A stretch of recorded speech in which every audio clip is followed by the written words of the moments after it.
Welcome to the Run for God Run Club, where you will find God in a runner's space. Welcome to the Run for God Run Club. This is your one stop each week to be motivated and inspired to get off the couch and onto the running trail, where you can in turn inspire others to do the same. Let's learn, laugh, and leap into running together, giving God the glory for what we're able to do in His name. Amen. I am your running host. Well, it is time once again to share a story from Mr. Jerry Snider.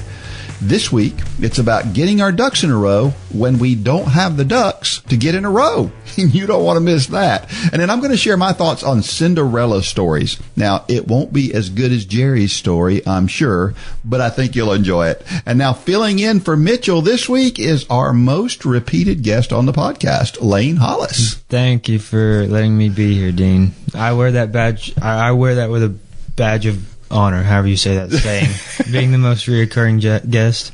Angie Hawkins got close to me. Yes. But I had to take it back over. Well, you know what's interesting about this podcast is not only you're the most repeated guest, and Jerry has been on here the most, sharing his stories. Oh, really? So, yeah. So that's pretty cool. It's interesting. Yeah. That is pretty cool. So college is over?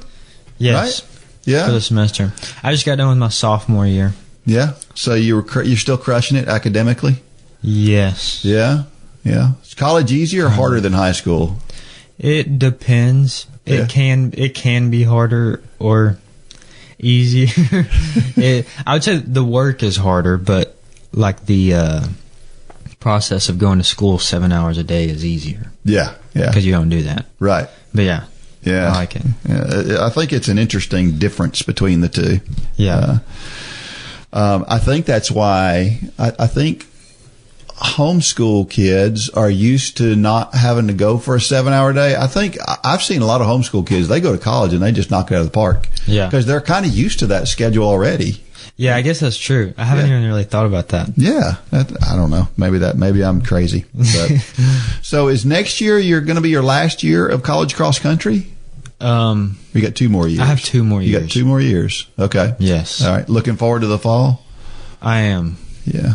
So this year will be next year will actually, yes, it will be my last year. Okay. 2024 will be my last year of college cross country. All right. But yeah. Well, it just seems like it just started yesterday. It is crazy.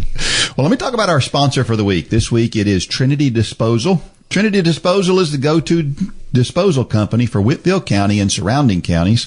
Trinity offers weekly residential trash collection and commercial front-end load dumpsters. Trinity is very detail-oriented and has an excellent customer service reputation. So if you're interested in the top-of-the-line disposal service, Trinity Disposal is the route for you. And you guys use them, so you know that everything that was said there is absolutely 100% true. Yes. Yep. Definitely. They do a good job. Our Facebook post of the week last week came from Michelle Mitcheff. I'm not sure if I'm saying that last name right, but I hope I am. And it's a very short one. She said, "This week is my easy week before 10K kickoff. I decided to work in the yard 5 hours later. It was a great workout, and I'm happy my running helps me be in shape for other things that need doing on our farm. I lifted 15 bags of mulch and soil, 8 whiskey planting barrels, hauled gravel and dirt, and trimmed trees, making an herb garden. It's so fun, and I love time with God on our land." You know, this is something I don't think we talk about enough. You know, when you're a runner or walker for that matter, it bleeds over into everything that you do. You know, when you're in better shape, being fit, however you get there, whether it's running, walking, or another way, it makes everything in life so much easier, the physical things that we do. Of course, you don't really understand that. You've been fit your whole life, basically. Kind of, yeah. Well, I've had the lower points of like injuries and stuff. Yeah, you've been down for but I can definitely see it. I can see how, you know, being fit. It reminds me, just a little side note, there's a series called I forget what it is. I want to say it's Limitless. Have you ever heard of that series? I haven't. By Chris Hemsworth. Chris Hemsworth is Thor. Is it a book or? It's a series on Netflix. Okay. And it's just about like what having a healthier, like actually how much more you can live life with, being healthier. And they talk about VO2 max in it, and so it is interesting. Yeah, that is. Of course, whenever you're in this good a shape, it also takes away excuses, because now a lot of people are like, "Oh, I'm too tired." Well, if you're really fit, you're probably not too. You might be tired, but you can still power through it. Yeah. So and we talked about not long ago about how having that higher VO2 max, like you're talking about, actually doesn't just help you to get more out of life as you're going through life, but it also helps make your life longer as well. Yeah. And that's a good reason to be fit. Yeah. Yeah. And I can't help but think about the times we've been on vacation. Debbie and I, a couple of years ago, we went to Zion National Park. And there were some hiking trails there, and we wanted to go out, and there's some pretty cool places to get up, and it looks way better from up high than it does down low. Yeah. And being able to hike up there is a big deal. So you got to be fit enough to do that. And there's a lot of people in this country that can't do it. There are some people who we saw along the way that were doing it, but they were resting like every 3 minutes, sitting on a bench, and resting. It was going to take them forever to do it. And of course, for us, it was just a walk up a path. And, so it makes a big difference in everything that we do. When you've worked all day long and you have to cut the grass, it's not a big deal. For some people, that's a big deal. So there's so many ways that, so many things that are easier for you when you're in good shape. I mean, even just walking up a flight of stairs makes a difference. And what's that quote? I don't run to add years to my life. I run to add life to my years. That's a pretty cool quote. I do like that. Yeah. Yeah. And I think it's definitely applicable. Well, our trivia question from last week was, when a marathoner is running the race, there is often a point at which it gets really hard all of a sudden. What is that called, and why do we get to that point? And of course, it's called hitting the wall. Everybody probably has heard that term, but what does it mean? Well, what it means is there is a point in time when basically you have glycogen. Glycogen is in your body, and that's what provides your energy for you to be running at a pace you would normally run this marathon. And that's the point at which all the glycogen you've got in your body, basically you've used it all up, and you're trying to manufacture enough to try to keep up with what you're doing. And glycogen's really important, and your body can only store so much glycogen. So of course, at some point in time, you get to that point where your body is manufacturing glycogen also while you're running, but it can't do it as fast as you're using it. And that's why some people, like ultra runners, they learn how to make their body burn fat for fuel. Because burning fat for fuel, your body basically has unlimited fat. There's enough fat in most people's body that you could go for a long, long time without anything. Yeah. If you can teach your body how to do that. So they purposefully work on teaching their body how to do that. The problem with that and marathon running is a marathon is at an intensity that it won't keep up. So it's fine to burn some fat along the way, and you will burn some fat along the way, but you won't do it exclusively or predominantly. I was about to say, isn't glycogen more of like I don't want to say like fast burning, but it's more, impactful for, more intense situations. That's right. Yeah. Yeah. I mean, sprinters, that's basically all they use is glycogen. Now they don't run out of it because they're not doing it for a very long time. So they're fine. But usually you run out of those energy stores somewhere around 20 miles in a marathon, and you hit the wall. Some people call it bonking. The British sometimes, I didn't know this, they call it hunger knock. That just seems a little more benign than bonking or hitting the wall. The South African cyclists apparently used to call it hunger bonk years ago. And then, of course, some people just call it blowing up. But to me, blowing up means something different. Yeah. Because you can blow up in a short race, right? Yeah, blowing up is to me, it's like going out too fast. Yeah. Or something like that. Yeah. So anyway, it's interesting, and it's all scientific in how your body works, and it's why we do carbo loading for marathons, because we want to top up those energy stores before we ever get started, so that while we're going, we don't get to the bottom of the energy. Yeah. Again, at some point in time we do, but here's the interesting thing about glycogen is your body can manufacture a good bit of glycogen in about 10 minutes. So if you're completely spent, you could sit on the side of the road for 10 minutes and your body will feel better. Really? I didn't know that. Yeah. Is it just, do you know where it comes from, the glycogen? If you're not eating anything, or is it just kind of? Well, I don't know if it's as much glycogen as it's your body can produce enough energy at that point in time. And part of that is probably the fat that you have, is your body's getting to a point where it's calmed down enough to start burning that fat. Yeah. And, anyway, you just can't stop in the middle. You can't stop for 10 minutes in the middle of a race, right? Yeah. And there are things that we can do in training to help our body to burn energy more efficiently. That's why we do the things we do in training. Yeah. We do a lot of miles. Part of the reason why we do a lot of miles in marathon training is because we're teaching our body to use that energy as efficiently as possible. And our body does that when we do it. So, but I can tell you this, hitting the wall is tough. I've gone through it a number of times, and there's nothing like it. You can't describe it. You can't describe it. It's the weirdest feeling. Yeah, it is difficult, and it feels so helpless when you get there. Yeah. Now, have you ever done it on the bike? Yeah, a lot of times actually. Yeah, like probably once a month, because like you do long rides every week, and sometimes if you're just in a rush or whatever, and you have a 3.5 hour ride, sometimes I'll just grab some stuff and then go out the door.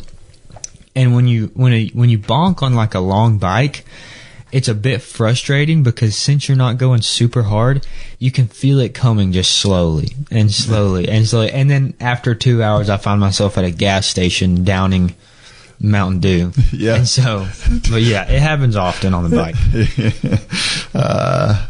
And again, but on the bike, it's just like running too, right? Well, I mean, when it happens, boom, it's like all of a sudden you have just no energy. Yeah, it just all of a sudden feels like I need a nap. Yeah, just on the bike. Yeah. It's so odd. Yeah. Well, it is close to July 4th, and if you haven't gotten your July 4th shirt, I'm not sure if they're still on sale at this point or not, or if we've pulled them down, but I hope you got your July 4th shirt, because it's almost time to celebrate our independence.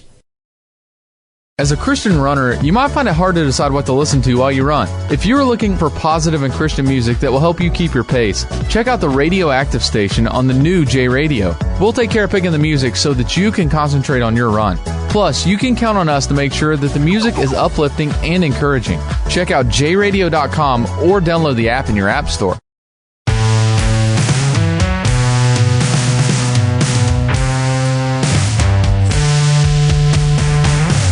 All right, we're back, and don't forget, when you become a Run Club member, if you're not a Run Club member, I don't know what you're waiting for. You should become a Run Club member. Matter of fact, pause this video right now, go sign up for Run Club, and then come back. Or if you're listening to the podcast, pause the podcast, go sign up, and come back. And you can... You can tune in on Thursday nights, where we have a lot of fun on Thursday nights, Thursday nights, we have a lot of fun, because sometimes we'll do like Bible study type stuff, and then sometimes it's very informational about running. It could be anything. You get a chance to ask some questions along the way, and it's more interactive, and it's a lot of fun. So check out Thursday night. Become a Run Club member before you do that. And then also, we need stories. So I know we beat this drum a lot, but it's important that we continue to get stories. We've gotten several recently, and that's good. But we need to continue down this path and keep sending those stories in. We know you have one, and if you haven't sent it in yet, get on it, get it done. So, do you have any lifetime goals for running, Lane? I have thought about it before. I don't have any set in stone. I was actually thinking about this. I was like, I don't have any lifetime running goals, like for 20, 30 years, I have thought about it though, which probably leads into some of the next.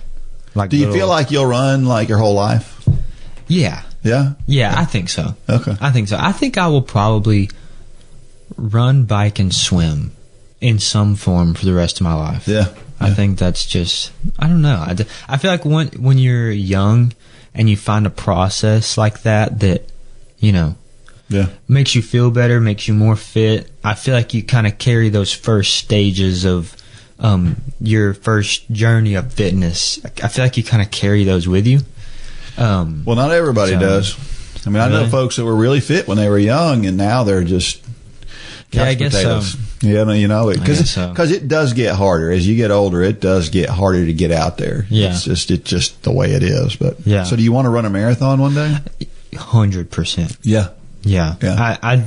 I'd like to do maybe a smaller one first. Yeah. I don't know when, but I would like to do Boston and London one day. Yeah? Why London? That's interesting. Is that the one that the world record is held at? Yeah. Well, no, Berlin. Well, I can't remember now. I think Berlin is the one where most of the world records have been set. Oh, okay. But, well, then Boston but London and is really fast as well. Oh, okay, yeah. I just wanted to do one of the fast ones in Europe. I think the women's world record is at London. And the men's is in Berlin. Yeah. But anyway, it's definitely a fast one. So what are your goals for the next year? So next year, I would like to do a half Ironman. Oh. Whether that is in May in Chattanooga or some other time. I had a couple setbacks this year that kind of stopped me from doing that this year, but I'd like to dip my toe into professional long course triathlon, because I've been doing the short course for a long time and I still enjoy it. And so next year, still doing the major ITU races. I'd like to really try a half Ironman. That'd be awesome. Yeah. You know, you've got that. You obviously have the endurance gene, which obviously is important, but also your strength on the bike actually multiplies itself. Yeah. In that format, doesn't it? Yeah. Yeah. It is interesting, because like in ITU, you know, like all the drafting and stuff. It's not that biking is less important, but it's just that biking's kind of less important. Yeah, it really is. And so I feel like Ironman would kind of, you know, lend itself a little bit more to my strengths, possibly. But we'll have to see. Yeah. Well, I've always thought it would be cool to run a marathon on all 5 continents. You know, there's a number of people who have done that, and it's kind of cool. I remember when Ryan Hall was doing that. You know, was he the one that did it like in 5 consecutive days or some kind of crazy something? I want to say, yeah, he did it because he had to like hop on a plane and stuff and go. So yeah. Now I don't need to do that, but I just think that would be fun. The one in Antarctica would be the one that would be.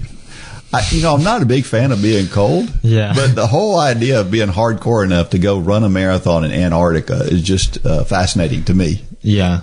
That is pretty fascinating. I would be scared to run in Australia. Probably. With all the wildlife. Yeah, I don't know. I just feel like if you look up like top 20 deadliest creatures, they all just happen to live in Australia. It's true. It's true. I was watching something yesterday and it was talking about how all the odd creatures are in. They're all in Australia. Getting a fight with a kangaroo. Yeah. Over there. Yeah, that's what I saw yesterday. It was a tree kangaroo. You ever heard of a tree kangaroo? No. Yeah, a tree kangaroo. And apparently it's the tree kangaroos, they get to like 3 feet tall, so they're not real big. But really? Yeah, it was an interesting looking animal. There's a side note. There's a video out there, and I know some of these people have seen it watching this podcast. A guy fighting a kangaroo.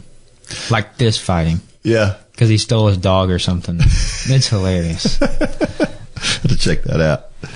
I think another one that sounds cool would be Badwater. Oh, yeah, I've heard of that one. Yeah. I mean, it goes through Death Valley, California. Like, it gets so hot that you have to run on the white line on the road or else your shoes melt. And then you climb a mountain to the finish. So where it's cool. Yeah. It's very interesting. But of course, I haven't even run an ultra race at this point. So, I don't know what I'm saying. So yeah. What about, you ever thought about running the Appalachian Trail? I've always thought that would be cool. Is that the one that goes like along the East Coast? Yeah. It starts, well, it depends. One end is in Maine. Yeah. Yeah. And one end is in Georgia. I've never quite thought about it. I've heard a lot of people I've heard about a lot of people hiking it. Yeah. I've never really thought about running it. Yeah, I was reading about, I can't remember which one of the ultra guys, famous guys, was doing the Appalachian Trail, and the amount of climbing that you do is like thousands of feet per day average. Really? Yeah. I mean, it's nuts. It's not, it's a lot hillier than you think it is. But yeah, I always thought that the Appalachian Trail kind of goes up and it follows the ridge line of a lot of mountains. But I guess it comes down and back up a lot more than I thought. Yeah. So, well, it's interesting anyway. Well, we have another story from one of our favorites, Jerry Snider. That is a happy guy, I'm telling you. And this is one of my favorites, I think, from him. I really like this one. It's called The Missing Duck. Sometimes you just have to lick the stamp and send it. From Danny Ricardo, race car driver. Have you ever heard someone announce they have a big goal or dream? And then right after that announcement, their next sentence is, I'll get started as soon as I get my ducks in a row. What are they talking about? To have your ducks in a row means to be completely prepared. You are totally organized and fully capable of achieving whatever it is you want. Once upon a time, I was a Boy Scout. And I fully believe in their motto, be prepared. But sometimes you're just not going to be able to get your ducks in a row. And sometimes some of your ducks will be missing. Then what? At the New York Marathon last year, there were nearly 50,000 runners. This included 50 athletes competing in wheelchairs and another 50 competing with hand cycles. In other words, they didn't let the fact that some of their ducks were missing stop them from living their dream. Now let's turn on the radio. Hey, they're playing a tune by Stevie Wonder. Stevie has been blind since birth, and I like what he has to say about his missing duck. Just because a man lacks the use of his eyes doesn't mean he lacks vision. Tim Paul is a 64-year-old runner who happens to be blind, and he hasn't let this stop him from running a 26.2-mile marathon over 40 times, including 4 trips to the Boston Marathon. How about a great big shout out to the Special Olympics, founded over 50 years ago by Eunice Shriver, sister of President Kennedy. The Special Olympics is the world's largest sports organization for children and adults with intellectual and physical disabilities. At this point, there is no need for you to check your map. We are in the land of no excuses. A psychiatrist treating me for depression suggested I try running as part of my therapy. 6 months into my new adventure, I was 1 week away from running my first marathon when I read a newspaper story about a man who had just finished the New York Marathon. November 1986, Bob Wieland set a record for running the slowest marathon race in history. Here's what you need to know about Bob. His legs were blown off by a landmine while serving as a medic in Vietnam. He finished the New York Marathon in 98 hours, 48 minutes, and 17 seconds. I'll do the math for you. That's over 4 days. He didn't have a wheelchair or artificial legs. Bob ran the race using his fists to swing himself forward each step of the way. Can't find all your ducks? Sometimes you just have to lick the stamp and send it. I thank God for my handicaps, for through them I have found myself, my work, and my God. That comes from Helen Keller, obviously a disability advocate. Interesting story. You know, we've used that. I think I wrote a story one time where I used that quote, lick the stamp and send it. Yeah. I like that one. That's pretty good. But people are full of excuses, right? I mean, and we're all guilty. And one's not more guilty. Well, I say that. Yeah, there's probably some that are more guilty than others, but there are several people, a lot of people who have the excuses to give, but then they don't give them, right? Yeah. You remember Harmony. Yeah. You know, she basically, one of her legs was basically there to prop her up to get to the next leg, right? Yeah. So all of her strength and everything was in one leg. She still ran cross country. That is true. And she did all she could do. She never complained. Every once in a while, she would have some difficulties that were a little unique to her. She had a brace she had to wear on her shoe. Otherwise, her toe would drag the ground. So she had to keep her foot up. And so she had this brace that she wore. And every once in a while, it would rub the wrong way or something. And, but other than that, she just never complained. She just got out there and she did it. And I remember being at the Wingfoot meet. You remember the Wingfoot meet where we had the hay bales? Yeah. And there were people like, whoa, hold on a second. Can Harmony go around those hay bales? And I'm like, just let Harmony handle it the way Harmony wants to handle it. And what did Harmony do? She went right over. Yeah. I've got a photo of her jumping over the hay bales. Yeah. And what did she run a 5K in? I think she ran one in she ran one under 30 minutes, I think. I was about to say. And that was, I think she did that at the state meet. Yeah. At the state meet course where it's a tough course. Yeah. Yeah. She was really determined that day. Yeah. Yeah. And she did a good job. Yeah. So, there's so many people out there that give excuses. And here's Harmony, who's got every excuse just to kind of hang out at home and do whatever. And she's out there grinding it out with cross country runners. Yeah. So it all comes down to this. What can I do with what I have, right? Instead of here's why I can't do it. What can I do with what I have? It's a little bit like the difference between you and I and the way we run. When I was your age, my goal was to hang on to whoever was leading the race and then try to beat them over the last little bit of the race, right? Yeah. Your goal is to lose the guy like me. Right? Yeah. Is to try to beat him into submission during the race so that he can't keep up with you. And it's an interesting battle when that happens. And, that's kind of how.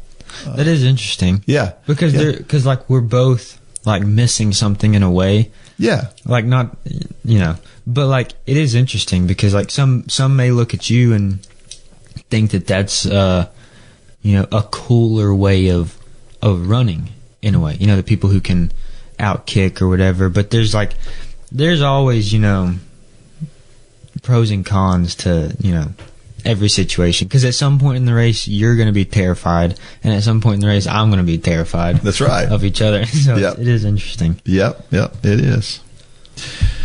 Well, how about this scripture passage? It comes from Joel 3:10, says, "Let the weak say I am strong." And the entire verse says, "Beat your plowshares into swords and your pruning hooks into spears. Let the weak say, I am strong." Like I was saying, we have to use what we have. And God is saying here that everyone should use what they have to fight the fight, to be redeemed in this case. But it's important that we look around us, find the things that we can use, and use those things. And God has provided us with enough, right? Yeah. No matter what it is, we have enough. Yeah. And it might be something unusual. In this case, he's talking about taking, a tool that you use and turning it into something else, because that's what's needed in this case. And so, we should be able to say, we are strong because we've got God on our side. And when we have God, us plus God equals a win every time. Yeah. God doesn't measure our strength necessarily as physical strength. We should definitely do the exercise. We should get out there and we should be doing our running or walking, whatever exercise it is that you do to take care of our bodies. The Bible's pretty clear about that. We should be doing that. And God tells us He can do amazing things with our bodies if we'll just have the faith that we need. And we have to understand that we can use the things around us. We talk about people who, my thing is running. That's what God gave me to be good at. There's a lot of people who are not great at it, but they figure out how to use what they've got and get to the finish line. Yeah. And, we had Jerry Siegler told her story, and she used a guy named Bubba to help her get to the finish line, And so there's things around us. We just have to look around. And here's the other thing about that, too, is we have to have that mindset all the time, right? Because here's what happens is when things get tough, when we get in a race and it gets tough, if we haven't practiced that, if we haven't gone through the workouts to prepare us for that time when it gets tough, then what do? We blow up because our mind gives up really quickly because we haven't been there before. And so that's why the rough times that we go through that's why James talks about counting it all joy, because those things prepare us for the next time that it happens, right? And that's really important to understand that. So when it gets tough, remember that God has the power to use anything we have. And if we'll just look around us, He's probably provided us with something to get us through that thing. Yeah. And sometimes it's just faith, right? Yeah. Yeah, it is interesting. Like, when something is tough, it is really just putting your faith in God, because you can either rely on yourself or you can rely on God, and all you really have is, like this passage, let the weak say I am strong. It's not as if, you're saying it's like I am strong in the Lord, in the faith of the Lord. There's a saying that I like, it's kind of geared towards, I guess, humans, but I like to think of it as a reason to have faith in the Lord. It's like, and the saying is, I forget who said it. You don't become confident by shouting affirmations in a mirror. You become confident by having a stack of undoubtable proof that you are who you say you are. And the only person who has that kind of proof is God.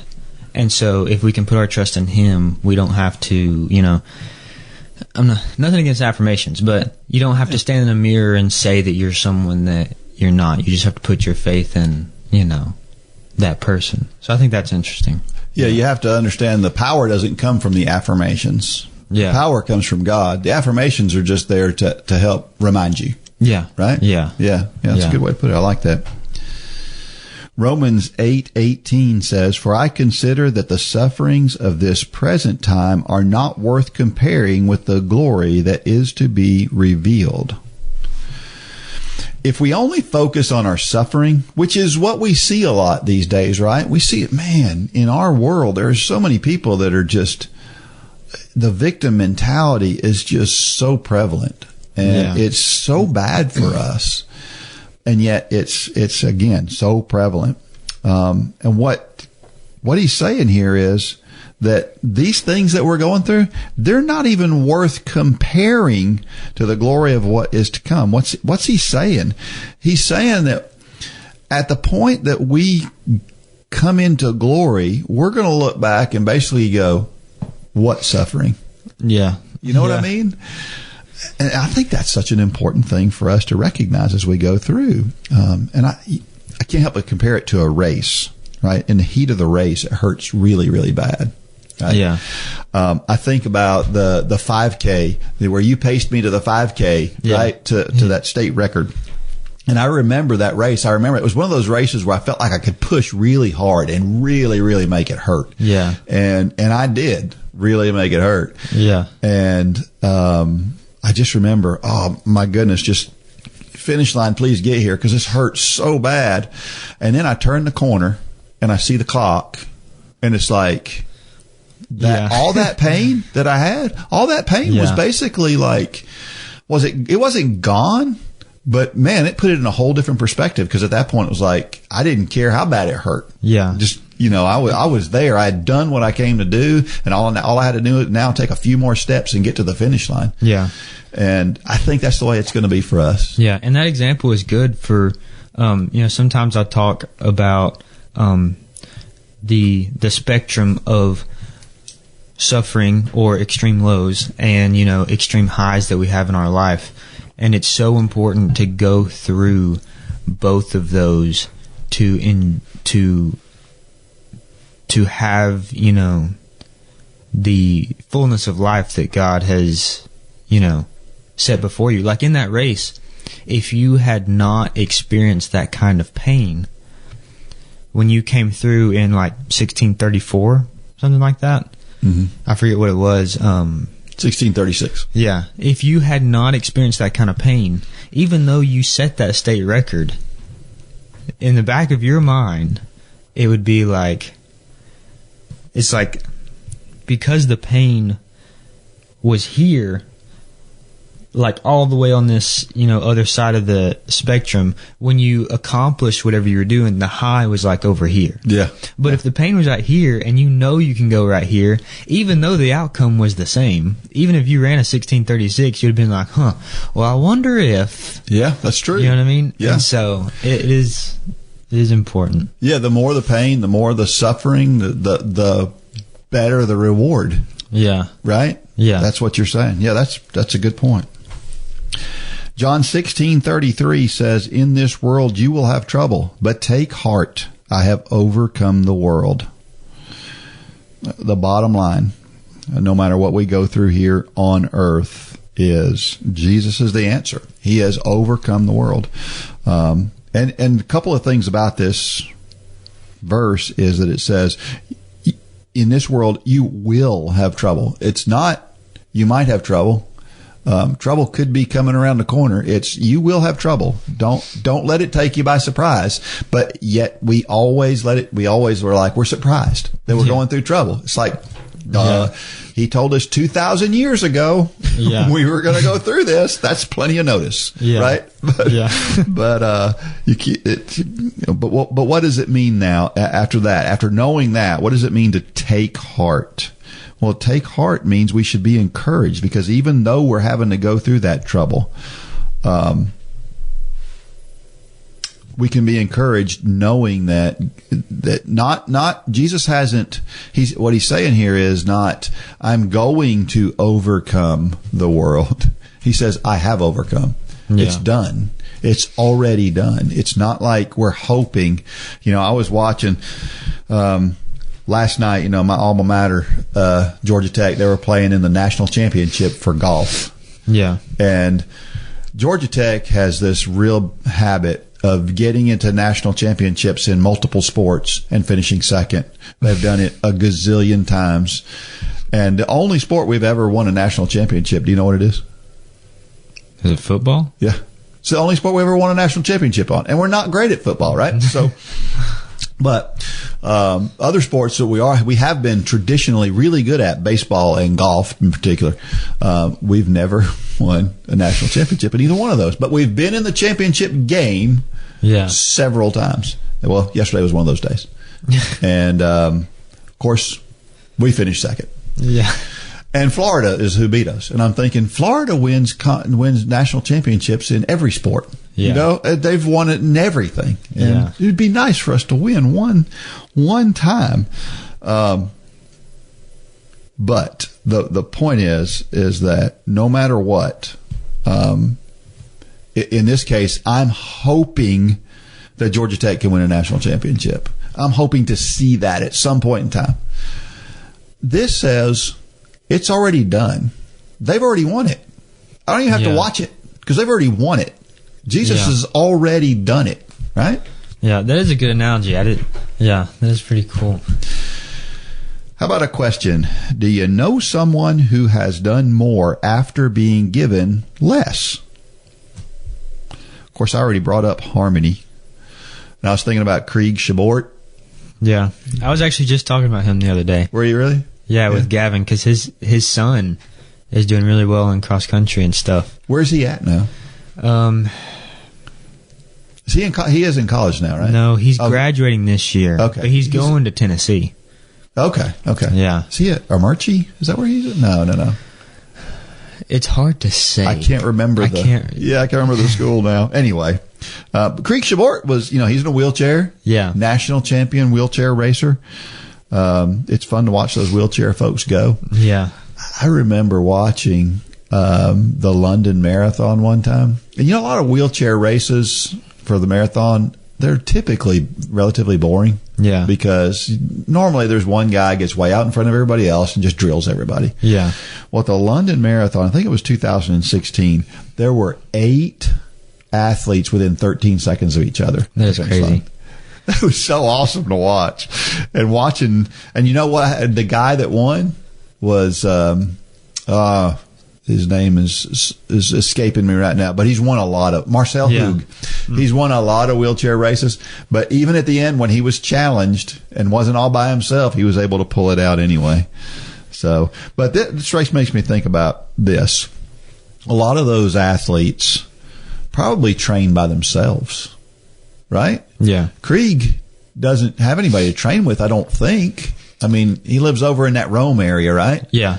Yeah. It's not like that's a mecca for that kind of thing. And so, all of those people, the best athletes in that particular category, they're scattered all over the country. Well, you know, you're in triathlon. There aren't a ton of elite triathlons close to each other. You guys are spread all over the country. But they know there are others out there like them, right? So whatever your perceived shortcoming is, no matter what that thing is, and what was the question was about, do you know someone who has done more after being given less? The truth is, no matter what it is that we have as a shortcoming, no matter what duck we're missing, there's somebody out there missing the same duck. And I think it's important for us to go and look at those people who are under those same circumstances. And what the verse says is, take heart. Take heart that there are others out there going through what you're going through, and you can do it too. Yeah. All right. Another question: how can you encourage someone who is missing a duck? I think a lot of times just connecting them with somebody, like I was just saying, who's missing that same duck. And there's so many resources these days. You know, I think about years ago, back when I was growing up in the 80s, you didn't really have a good way of finding other people who were in the same circumstances as you. You know, it was a little bit difficult to find that. Today, with the electronic world that we have, the connected world that we have, it's easy to find. Yeah, right? There's a Facebook group out there of people that are your whatever your thing is. Yeah. So if you notice somebody's missing a duck, sometimes just sharing those stories. You know, I think about Helen Keller. That is thinking about her it boggles my mind. It hurts my head, actually. Yeah. I don't understand how you can, I was reading the script or whatever, or this little guide that we kind of have, and I saw the name Helen Keller. And when I think of Helen Keller, this is what I do. I put earplugs in and I close my eyes and I just sit there for 5 seconds, and I get impatient after 7 seconds. Mm-hmm. And then I stop trying to even think how she did it after 10. Yeah. And so it is baffling to me. Yeah. Yeah. It's just an incredible thing. But she was missing a lot of ducks. You know what I mean? Yeah. And she had to figure out ways to line up what she had and use what she had. And she figured it out. You know, her and her teacher, whose name is escaping me right now. But if she can do that, the rest of us, we should be able to do anything if she can do that, right? But the thing is she was determined, and she used God. She had a lot of faith in God as well. Yeah. So God is telling us through Scripture that all we really need is our faith. You know, sure, things may not always be great. Our ducks won't always line up. And sometimes we may be missing half of our ducks.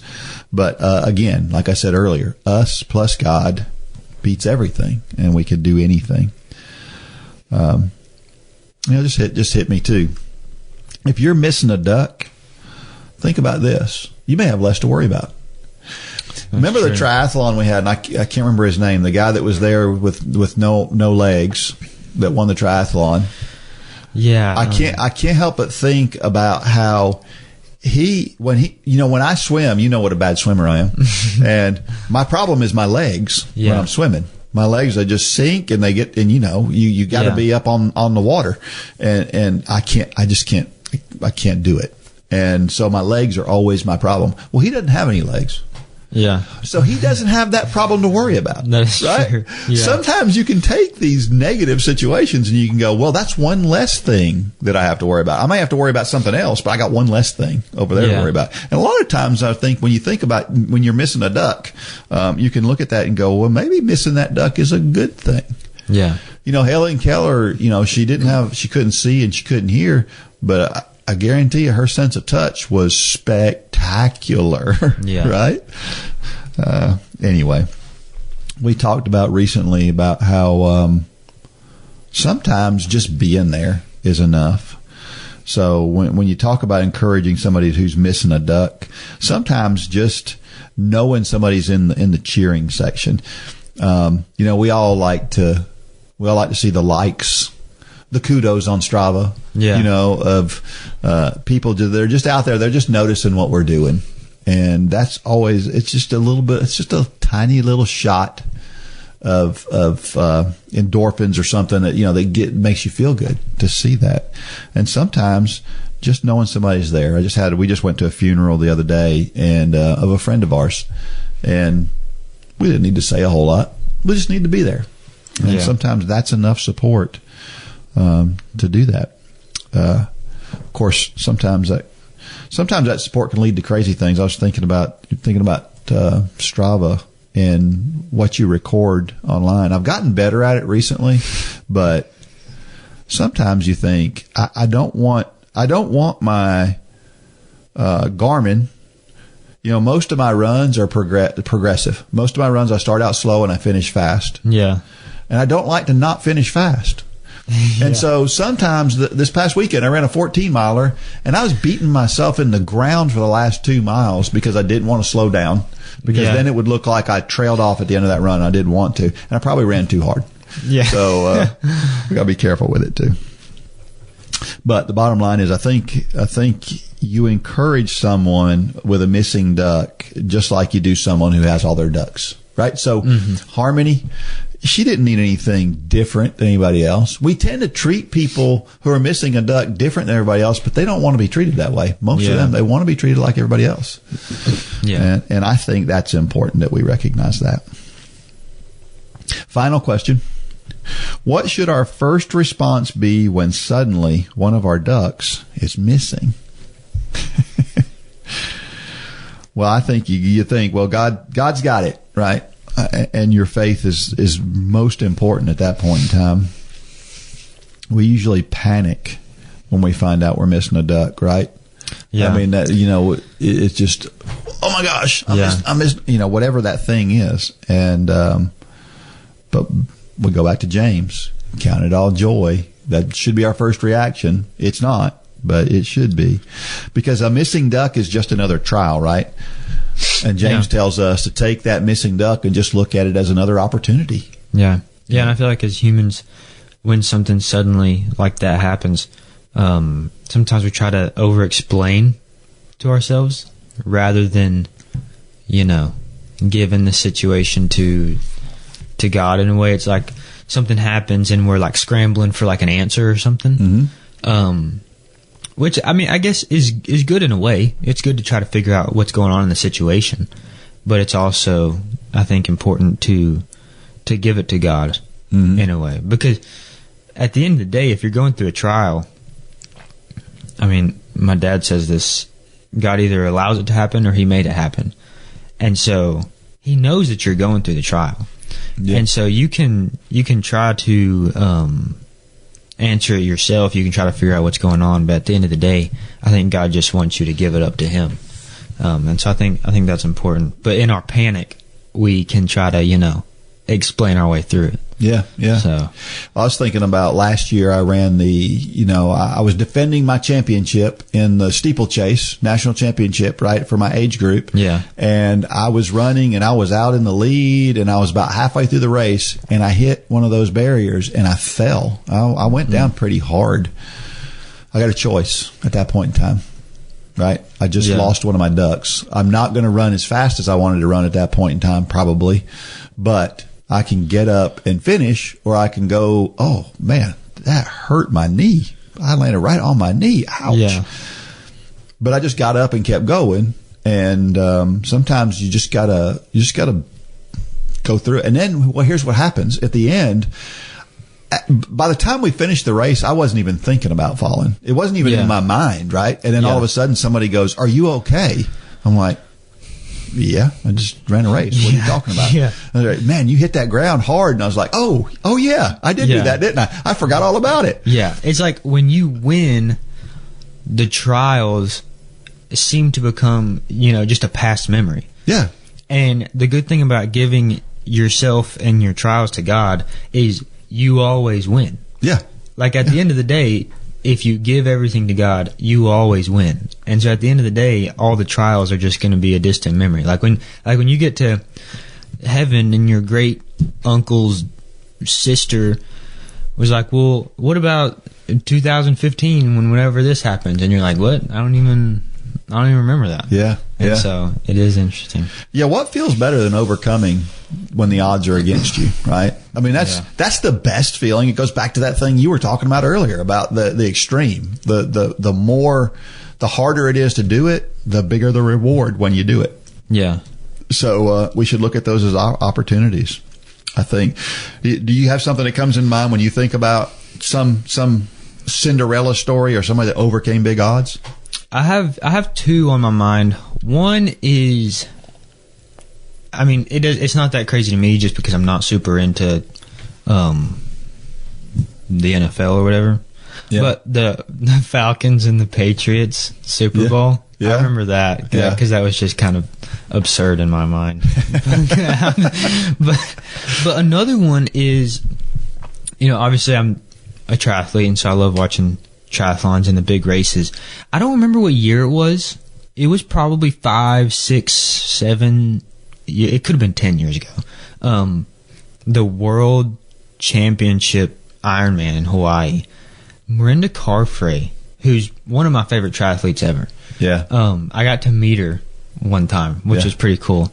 I want to say that she got off the bike like 10 minutes down from first. Yeah. It was like 10, 12 minutes, something like that. Yep. I remember it. And she won. Yep. She won the world champ. That was the most crazy thing to me. Yeah. And I was just like, I had to have been like 9 or 10.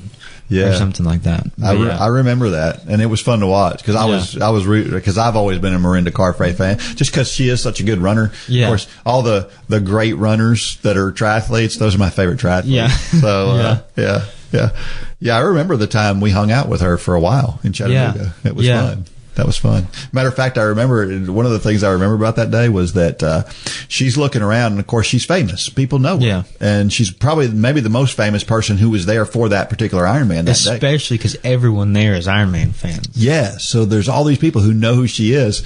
And so we were like, well, we'll leave you alone. And she's like, no, I'll hang around with you a little bit longer because I'm sure that fans are hounding her constantly. Yeah. And she was just comfortable with our group. And so she was like, I'm going to talk to these kids some more. Yeah, we had our group sitting there, and she was just talking. One of the little girls in our group, I don't remember how old she was at the time, had to have been like 6 or 7 or something like that, was just like sitting in her lap talking to her, and the press conference had just started, and we were like, that's the press conference just started. She was like, we'll get there in a minute. And it was just like it was pretty cool. Yeah, it was.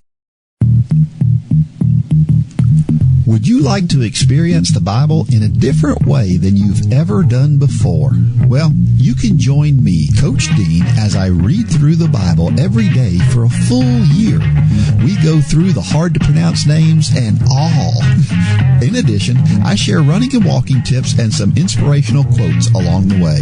Get your daily dose of the Bible from a runner's perspective in the Run for God Run Club Walk Through the Bible.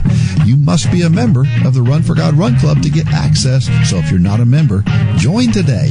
If you are a member, just find a Walk Through the Bible under the Nationwide Challenge tab.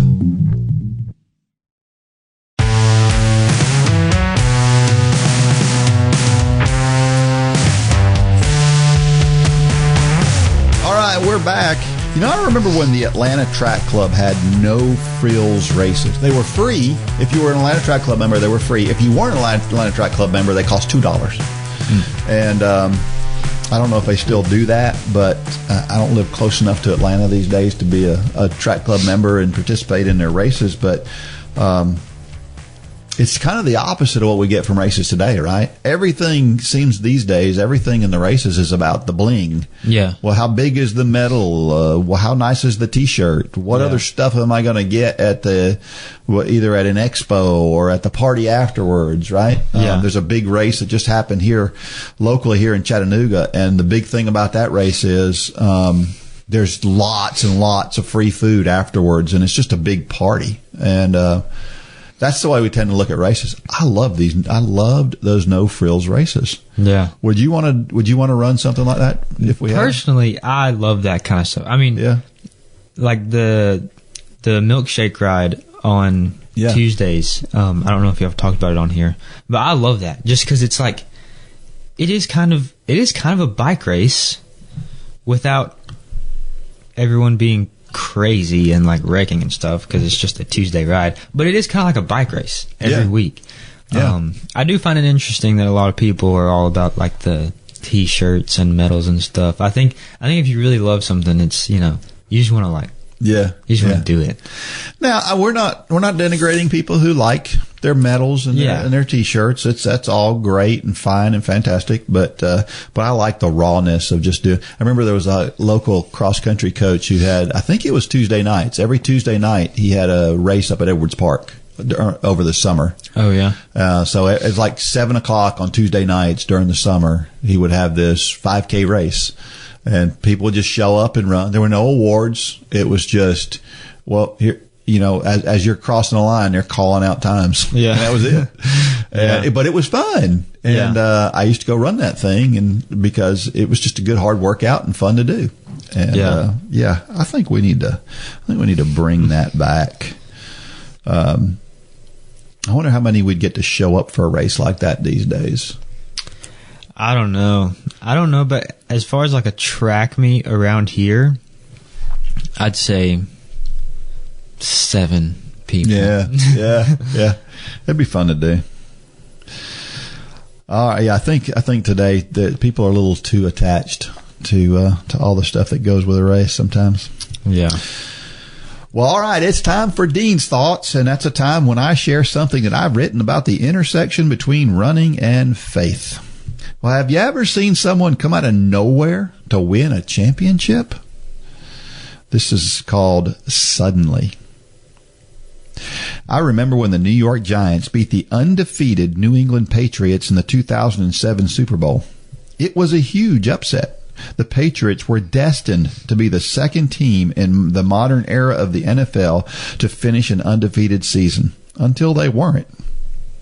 In 1983, in the 1983 NCAA basketball championship, the highly overmatched North Carolina State Wolfpack pulled off a stunner when they beat the highly favored Georgetown Hoyas. It was a miracle that NC State made it to the championship game, but they pulled one of the biggest upsets in history. No one over the age of 60 will ever forget the miracle on ice. The amateur United States team was no match for the mighty professional Soviet Union hockey team in the 1980 Olympic Games. It was such a big upset that everyone forgets that it wasn't even a championship game. The U.S. team beat Finland for the gold medal the next day. It was assumed that the Soviet Union would win the gold medal. When Buster Douglas beat Mike Tyson by knocking him out in the 10th round of a heavyweight boxing match, it was a shock. It was difficult for the best fighters to last one round with Mike Tyson, and Buster Douglas was a journeyman. He didn't have a chance. Apparently, no one told him that before the match. We've had upsets in track and field, too. When Billy Mills won the 10,000-meter run in the 1964 Olympics, he wasn't even the best runner on his own team, let alone the world. But he has a gold medal to prove he won that race. If you've never heard the commentary on that final lap of that race, you need to find it. It's just spectacular. What do all of these teams and individuals have in common? They all came out of nowhere to win suddenly. People who were never considered the best suddenly were the best. In the blink of an eye, the trajectory of their lives changed, or at least that's the story everyone likes to tell. The truth is that all these teams and individuals have another thing in common. All of them worked incredibly hard for a long time to prepare for what happened suddenly. There was a lot of practice time for the New York Giants and the North Carolina State Wolfpack. Buster Douglas had whipped himself into the best shape of his life just in time for the biggest boxing match of his career. He did it through many long hours on the heavy bag and speed bag, and that was after getting up early in the morning to run a few miles. Billy Mills put in thousands of miles that led up to the 10 kilometers that netted him a gold medal. I bet none of them were surprised. You see, every one of them worked for years to get to that point. There is no such thing as suddenly. Have you ever seen someone lose 50 pounds overnight? Of course not. It takes time to do that, and it takes time to win championships. I'm sure while these teams and individuals were working hard, they questioned themselves. I'm positive they had days when it was tough to go to practice or to run those miles, but they did it, and suddenly they were the best. We can apply the same thought to our training. Your goal may not be winning a gold medal in the Olympics, but you have a goal. And the goal, more than likely, will require a lot of hours and a lot of sweat. But any good goal is hard to reach. I've run every day for the past 6+ years. If I announced a goal that I want to run every day next week, that wouldn't be a very good goal. I have already run every day for the past 2,300 plus days. What's another 7? Now, to reach a goal of 10 years requires time, sweat, and a lot of days of getting out the door when I don't feel like it. That's right. Just because I have run every day for the past 6 years doesn't mean it's easy for me. Quite the contrary. But one day, I will have suddenly run every day for 5,000 consecutive days. One day, I'll be at 4,999 and the next 5,000. But there will be a lot of work that went into that day. A day that would not be possible without the first 4,999 days. So what kind of goal have you set? Does it feel out of reach? Does it feel crazy tough? Do you doubt your ability to reach it? Good. Then it's probably a good goal. Let it drive you every day. I can't imagine not running a day at this point, even when it's tough. That's where you want to be, on a path you have to follow. How hard do you think it was for Jesus to follow through on God's plan for him? He was sent for a purpose, and that purpose included being tortured and dying. It was so difficult that Luke 22:44 tells us that he was praying in the garden. As he was praying in the garden, knowing what was about to happen to him, his sweat became like drops of blood. Such was his apprehension. We don't talk about the crucifixion this way, but Jesus had a goal: to die for our sins on the cross. It was exceedingly difficult to follow through on that plan, but he did it, and the world has never been the same. My world has changed by what he did. I hope yours has been changed too.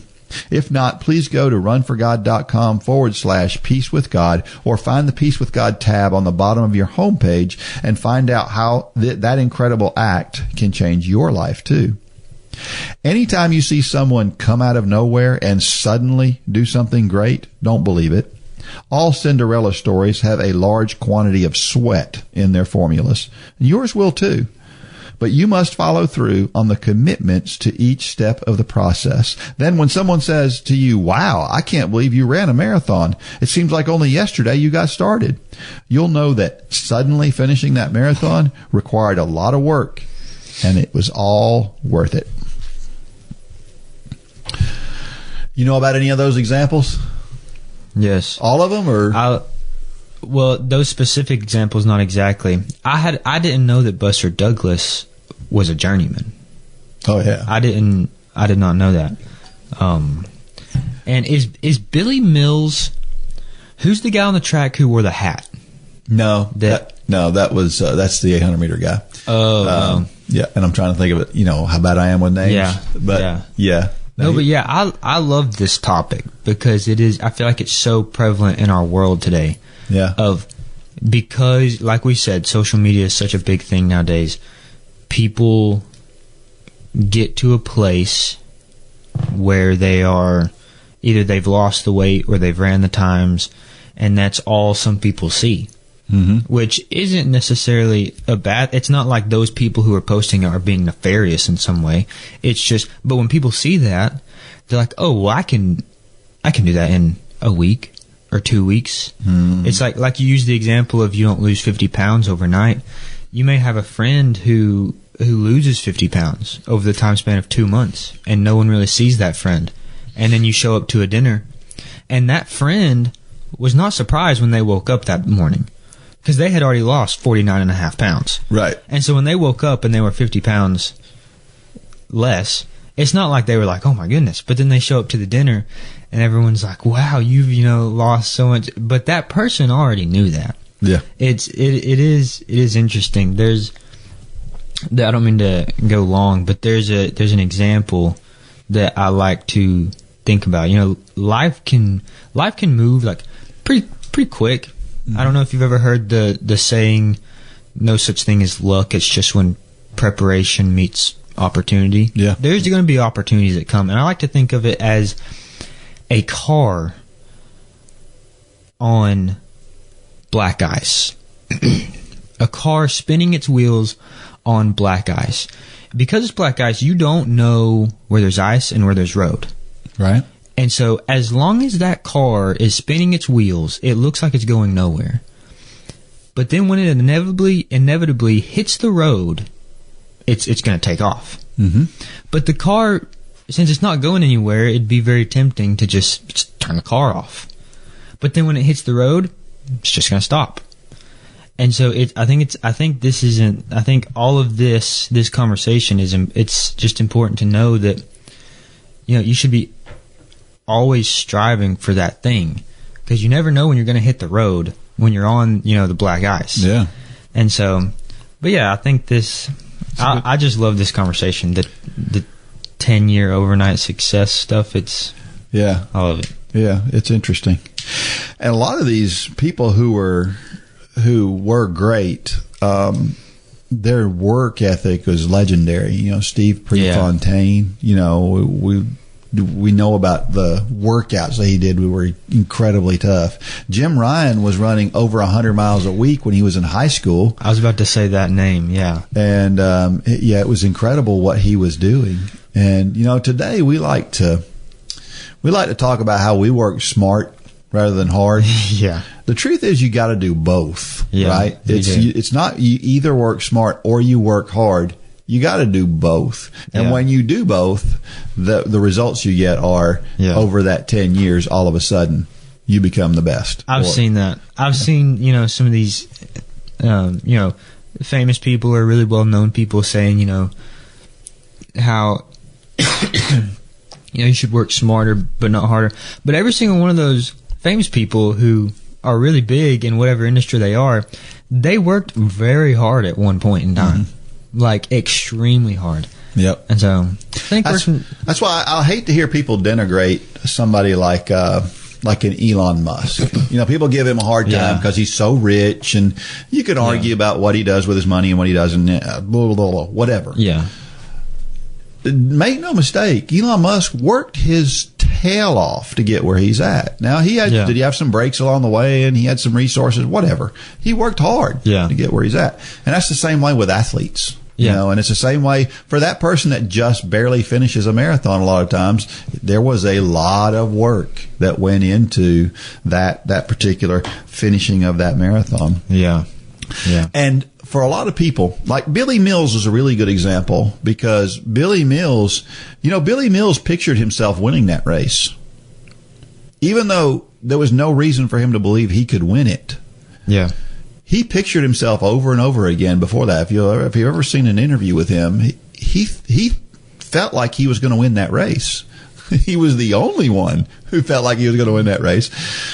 But that positive mindset of I will succeed is so important to all of us. And it's hard to genuinely believe that sometimes. Yeah. It's pretty easy to imagine yourself winning, but when you find someone who genuinely believes that, it's kind of, I'm sure you know, but it's kind of difficult to do. Yeah. It's like constantly trying to convince yourself but yeah, it's interesting. And it takes, the bottom line to me is it takes daily grinding and believing in whatever it is that you're trying to do every single day. And we were talking before about not having your ducks, and even when you don't have the ducks, you got to believe that, okay, I got to get up today. There's days where, yesterday was one of those days for me running. I had gotten busy. I was doing a lot of stuff. I was getting some stuff done, and then it's like, oh, I got to fit my run in here. Yeah. And I'm like, I got to just go get up and go do it. And I didn't feel like it, but I went up and did it anyway because that's what I do. Yeah. And it gets easier when that's who you are.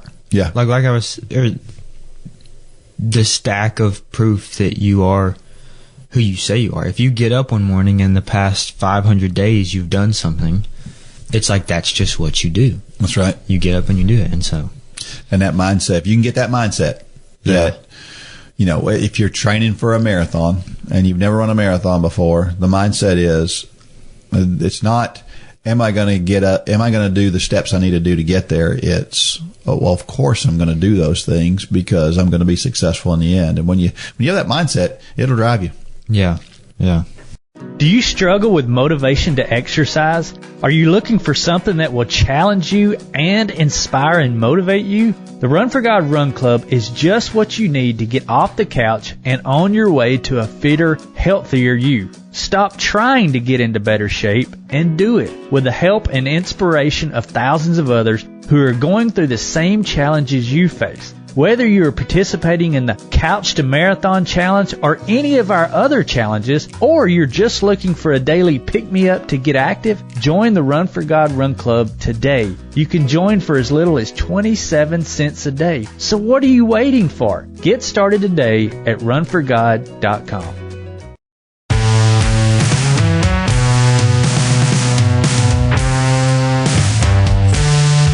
Every week, I share a reason why running and or walking is so awesome. And this is my reason this week. I think it's fun to do what so many others either can't do or won't do. For most people, that's won't do. But running is one of those things where, there's that shirt that you've seen where it says, our sport is your sport's punishment. Yeah. And that's on cross-country shirts. And it's true. For a lot of people, running is like punishment to them. You talk to old military guys and they're like, I ran so much in the military, I don't ever want to run again. Yeah. For a lot of people, so I think it's cool that that's what we like to do is what other people hate to do. Yeah. You know what I mean? Yeah. I would think, though, that if people do it and they get better at it, they'll eventually like it. And that's true. That is true. I believe that too. I like the idea of just doing hard things, and running seems to be a hard thing. Yeah. You know what else is cool about running in this day right now, the time period that we're in right now, is AI can't help us with running. That is true. Right? All the things with AI, for example, I don't know what you think about it. What do you think about AI? So, I'm sure that y'all have heard my dad on here talk about AI. I'm not really worried about it.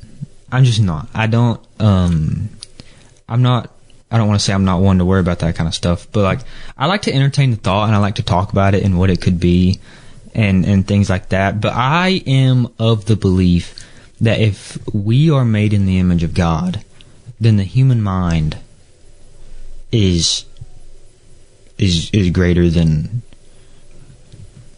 I don't want to say any other thing on earth, but if we're made in the image of God, I think that our mind will not be overtaken by AI. And if it is, then I think God's got a plan. Yeah, I think them trumpets may be getting warmed up, you know what I'm saying?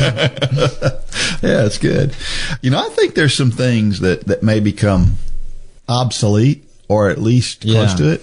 For example, you can tell AI right now, write me a song that sounds like the Beatles. Yeah. And it can do it. Yeah. Right? And so is music going to be completely replaced by AI? I don't know.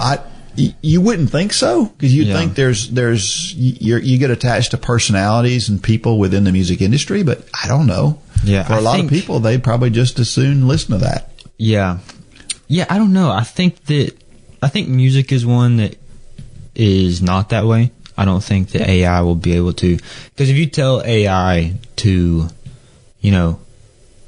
make a song or whatever, as long as you know that it's AI, I don't know that you'll listen to it. Yeah.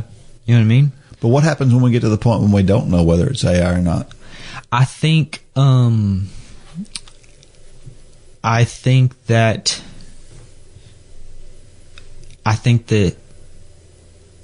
you will, though. I think that you will. Yeah. There's a lot of expensive brands nowadays, and people make, copies of them and fakes. Yeah. And I'm sure that when all these, I don't know how long ago it was that people started making, copies of, just fake stuff, lots of physical years. Stuff. It was being done when I was a kid. Yeah. It's, you're always going to be able to tell in some way. And you're not really, like anyone who loves, I am blanking out right now. Who just played at J-Fest? Crowder. Mm-hmm. Anyone who loves Crowder probably follows him on Instagram. They're waiting for his releases. They're watching interviews with him, so they know when he comes out with music. Yeah. So when an AI comes out with it, they're going to be like, he didn't announce this. It's not. I think music and sports is something that 100% will not be replaced. Yeah, I can't touch it. AI. Yeah.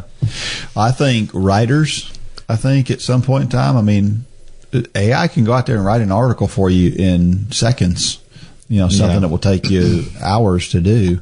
I just can't imagine that if you can do something essentially for free or pay somebody to do, I just think those are the kind of things that could be supplanted by AI pretty quickly. I agree with that. You see a lot of sites, you'll see something that says staff writer or something on it. Nowadays that could just be AI. Yeah. So, that makes it interesting. Lawyers, there's a lot of things with, in the legal system, it's just a matter of just dotting your I's and crossing your T's, and AI can do that. That's true. So, I don't know. We'll see what happens with AI, but I think it's interesting. Have you been paying any attention to the pro running scene lately? Not a ton. Did you know about the race between Nagus and Jakob this past weekend? I didn't. I know who both of them are. Nagus, did he recently graduate from Notre Dame? Notre Dame. Yeah. He's really come on strong over this year. Yeah. And so he's, I think he set the indoor record for the mile. He's doing really, really well. But of course, man, and the race they ran this weekend, it played right into Nagus's hands, because Nagus has run like 25 seconds for the last 200 of these, some of these races he's run, right? And so you're thinking, well, he's got a big kick. And Ingebrigtsen, we've always thought, he doesn't have a great kick. He's just really super strong, right? Yeah. Well, this past weekend, he ran the last two. The race went out. The first lap was a little fast, and the second lap was too slow, way too slow. And so it really played into Nagus's hands, because the slower race, you would think, would help the bigger kicker. Yeah. Jakob just ran away from him over the last 200. He ran 26 seconds for the last 200 and just ran away from him. This is crazy. And Jakob Ingebrigtsen is I think Jakob Ingebrigtsen may be AI. Possibly. Well, what's interesting about him is if you asked him what his best race is, he doesn't say the 1500. Does he say the 5K? Yeah, I've heard that before. And then here's the question: if he's that good at the 5K, how good is he going to be at the 10K if he ever goes to the 10K? That's true. It may be that his best event is the 10K, and we don't even know it yet. AI is going to take over running. We're seeing it with Jakob Ingebrigtsen. Have you? I was going to ask you about this because I hadn't watched that race. Have you kept up with? And the only reason I know this is because I have friends who keep up with this like religiously. Lex Young and Connor Burns. Yeah.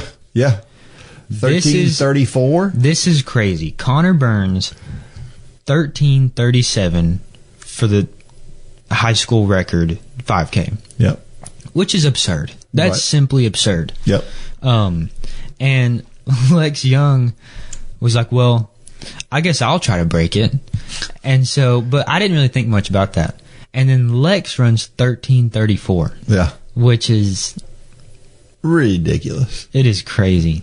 What's it for, like 4:20 pace, something like that? It's fast. I don't even know. Yeah. But it's like the Olympic standard for Tokyo was 13:10.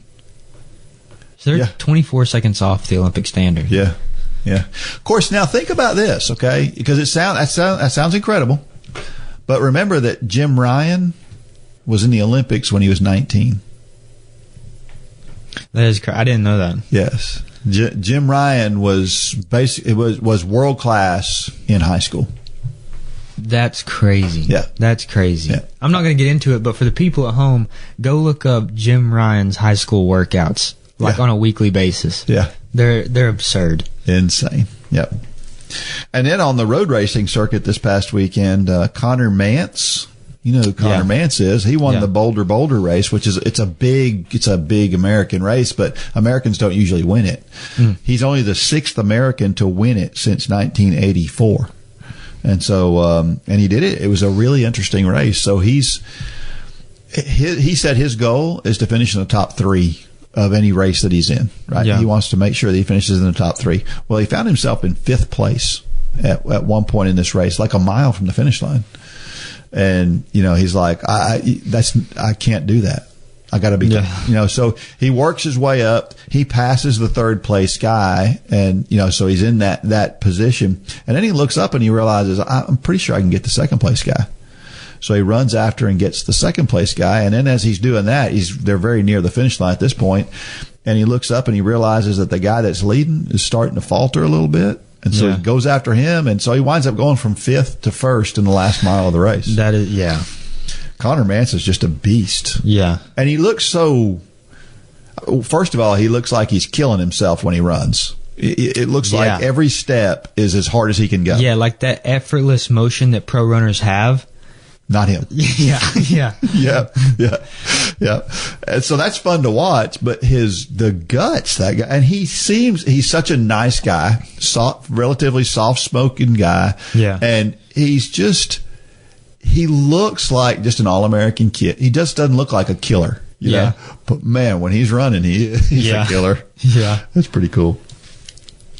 All right. Trivia question for this week. There is a marathon that starts at 6,400 feet of altitude and goes over 14,000 before turning around and coming back down. What's the name of the race and where is it? Any idea what that is? I have an idea. Yeah? All right. Well, we'll check afterwards and see if you know. If you know the answer to that, and you send that to dean@runforgod.com, if you're the first person to answer that correctly and send that to me, you will win $20 off in the Run for God store. Cash. I mean, that's awesome, right? So send us your answers to that question. And I'm going to leave you with this motivational thought of the week. This comes from Brandon Sanderson. The most important step a man can take. It's not the first one, is it? It's the next one. Always the next step. You ever thought about that? That's pretty good. I love that. I like that one. Yeah. Because a lot of times we talk about how the first step is the most important. And it is if you haven't taken the first step. But if you've taken the first step, then now the second step is the most important. Yeah. And now the third step is the most important. Yeah. Yeah. So it's always the next step. I like that. All right. Make sure that you go out there and, we have a YouTube channel. Make sure you join that so that we get these on video. They come out a couple of weeks later. If you're not part of Run Club, you can get these videos a couple of weeks late, and see these. If you're part of Run Club, you get to see them right away as soon as they come out. But join that YouTube channel and let it give you notifications so you know when they're coming. Make sure that you review the podcast and let people know how spectacular you think Lane Hollis is, so that people know to come back and listen, so that you can share it with your friends and do all that good stuff, so we can keep this thing rolling. It's pretty cool. We are approaching 100,000 downloads at this point. So really? Yeah, before long. That's a lot of downloads. That is. That's a lot. So it's pretty cool. Yeah. Pretty cool. All right. Thank you, Lane, for being here. Appreciate you. Thank you for having me. Sitting in again and sharing your thoughts. As always, there's always something I take from something you said that I think is pretty impressive. So you thanks as well, for joining. man. You as well. All right. Until next week, may God bless every step of every run. Go out there and shine your light.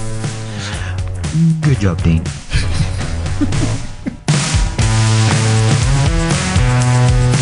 For more information about the Run for God ministry, go to runforgod.com. If you have questions about your salvation, click on the Peace with God tab. There's nothing more important. Thanks for joining us today.